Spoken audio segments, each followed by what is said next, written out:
Bonjour, alors aujourd'hui on reprend sur la collection Alien de Hachette avec ce numéro 33, voilà, donc une collection que j'ai pris, je vous le rappelle, pour un ami belge qui ne pouvait pas s'abonner depuis son pays. Un beau morceau cependant, un ou un deuxième qui fera donc 1,20 m au final, mais ce beau morceau je ne le construis pas, je ne le fais pas, je ne vous présente que les pièces et le fascicule.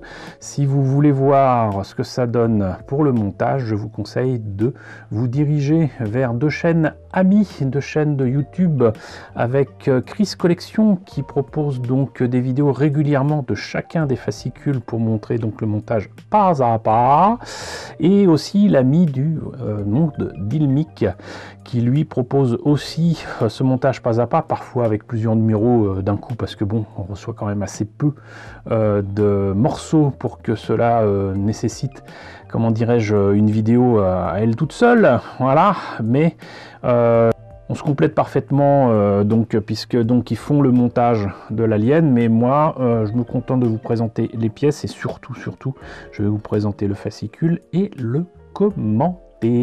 Voilà, donc écoutez, on va voir ce que nous cache ce tout petit carton. C'est un tout petit carton hein, qui est supposé contenir des morceaux des côtes gauche et du fémur droit. Hein, voilà, donc moi je pense qu'il va y avoir quelques pièces métal, voilà, pour faire une côte. Voilà, super.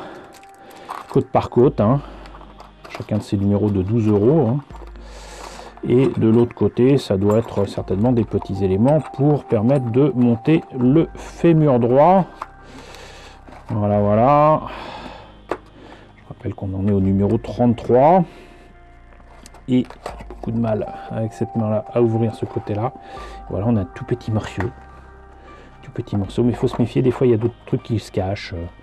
Des aimants, des petites vis. Voilà. Donc, méfiez-vous. Mais voilà, donc on a un petit carton plein de petites pièces. Hop, on va voir ce que donne le fascicule. Alors, l'écriture d'Alien le retour, Aliens le retour et la science-fiction. Ils font de plus en plus de choses autour du film de James Cameron et de moins en moins autour du film de Ridley Scott. Alors, je sais qu'il reste encore pas mal de numéros, logiquement, pour terminer cet Alien, mais voilà, bon, ça laisse augurer que il y aura beaucoup de sujets qui seront développés autour de autre chose que le xénomorphe du premier film, hein, très clairement. Donc les pièces en présence, voilà, écriture d'Aliens le retour. Lorsque James Cameron s'attaque à l'écriture d'Alien le retour, il n'est encore qu'un inconnu à Hollywood et a tout approuvé au producteur de la 20th Century Fox. Heureusement, son scénario impressionne les décideurs. Histoire d'une femme brisée. Voilà, Mover, l'attitude des coloniales marines décrite dans le récit de Cameron est elle aussi issue de la guerre du Vietnam. Malgré sa supériorité technologique, l'armée américaine fut mise en déroute par un ennemi plus déterminé qui connaissait le terrain. Il se passera la même chose dans Aliens le retour. Parmi les différents projets sur lesquels travaille alors Cameron, un autre va venir nourrir l'écriture de la suite d'Alien. Quelque temps plus tôt, en effet, le cinéaste avait écrit un traitement scénaristique appelé E.T., dont il changea bien sûr le titre après la sortie du film de Steven Spielberg. Le film de Steven Spielberg, je crois que c'est 82. Ce projet devint Mover et opposait dans le futur et sur une planète en cours de colonisation un monstre inhumaine. Initialement, la créature faisait partie d'une espèce obligée par l'homme via un lien psychique travaillé sur la surface inhospitalière de la planète. Plusieurs de ces idées seront ainsi utilisées pour Alien le retour, mais encore pour un autre film de James Cameron, Avatar. Étrange qu'il ne parle pas de Rambo. Ah bon. Promesse tenue, alors que l'écriture avance, Cameron a enfin la possibilité de tourner Terminator. Il se lance à corps perdu dans ce film avant d'avoir terminé le scénario d'Aliens le retour, ce qui provoque la colère de David Giler, qui ira jusqu'à lui promettre qu'il ne travaillera plus jamais dans l'industrie hollywoodienne. Wow. Et après on se demande pourquoi il a mauvais caractère, Cameron. Walter Hill demande tout de même à lire les 60 pages déjà écrites par Cameron. Le résultat est si bon que Giler et Hill soumettront le traitement scénaristique au studio, mettant leur nom dessus avant celui de Cameron. Et autoriseront ce dernier à finir d'écrire le script durant la production de Terminator, lui promettant même qu'en cas de succès, il pourrait réaliser Alien le retour. Promesse tenue. Promesse tenue, oui, mais sous quelles conditions, quoi? Grâce à Larry Gordon, lorsque Walter Hill et David Giller communiquent le traitement d'une 60aine de pages écrites par James Cameron aux responsables de la 20th Century Fox, ces derniers leur font un accueil glacial. Selon eux, ce premier jet est bien trop riche en scènes horrifiques et les personnages ne sont pas assez développés. Pas vraiment excités à l'idée de travailler sur cette suite, les exécutifs du studio tentent même de revendre les droits d'Alien au studio Carolco, qui produit justement Terminator de Cameron. Le deal ne se fera finalement pas, heureusement. Durant l'été 84, le producteur Larry Gordon prend la tête du département production de la Fox, tombe sur le scénario de Cameron pour Alien le Retour et impressionné par ce qu'il lit, s'empresse de donner son feu vert au film. Il y a eu des sacrés changements et de sacrées chaises musicales au sein de la Fox et beaucoup de réalisateurs désormais importants du cinéma, on va dire américain, peuvent en témoigner, que ce soit George Lucas ou James Cameron. Et à la Fox, ça a toujours été de sacrés loulous, quoi. Alien, le retour et son influence, tout autant que le film de Ridley Scott. L'œuvre de James Cameron impressionnera de nombreux cinéastes au point que son influence perdurera des dizaines d'années plus tard sur la science-fiction et le cinéma fantastique. L'influence immédiate dès sa sortie, Alien le retour déchaîne des passions parmi les amateurs de comic books, de manga et de conflits futuristes. Le succès du film convainc rapidement le studio hollywoodien d'investir dans Predator. Ok.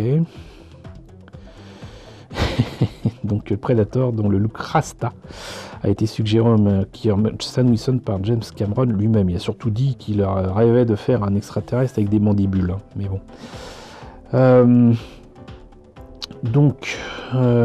Film de vampire Near Dark aux frontières de l'aube est directement inspiré en chef-d'œuvre de Cameron, réalisation de Catherine Bigelow, ayant même décidé d'engager Bill Paxton et Lance Henriksen, soit deux des seconds rôles les plus mémorables d'Alien le Retour. Pour l'anecdote, Bigelow deviendra pendant un temps la compagne de Cameron et développera à ses côtés les longs métrages Point Break et Strange Days. Et Strange Days de 1995, un film que je vous recommande.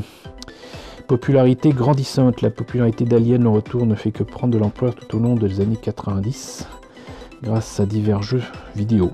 Bon, version longue en VHS et Laserdisc ou encore une incroyable attraction implantée plein cœur de Londres. Alors les versions longues, il y aurait beaucoup de choses à dire, mais disons que James Cameron, tout comme Peter Jackson, les formats vidéo et les versions longues de leurs films, donc des Director's Cut, c'est des choses qui ne prennent pas à la légère. On l'a bien vu avec la trilogie du Seigneur des Anneaux, mais pour les films de James Cameron, voyez vraiment la version longue de Aliens le Retour, c'est effectivement beaucoup plus long, mais c'est pas des petits ajouts anodins, quoi.